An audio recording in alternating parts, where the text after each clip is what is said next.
నేనేం మాట్లాడను. చిన్న జస్ట్ది లూజు కట్టినారు రాఖీ.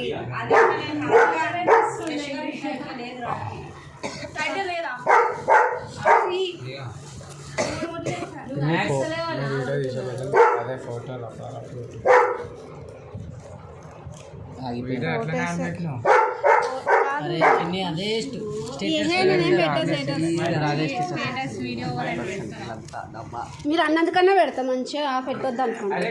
నేను పెడతా ఆంటీలు అక్కడనే పెడతారు. ఆంటీలే మరి ఆంటీలు చెప్పొద్దు అమ్మా.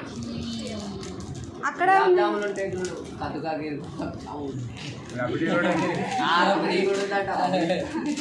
అన్నీ వస్తాయి నాకు. ఏదైనా పండు అయినా ఒకటే వచ్చింది. మంచిగా చేతులు కట్టిస్తుంది.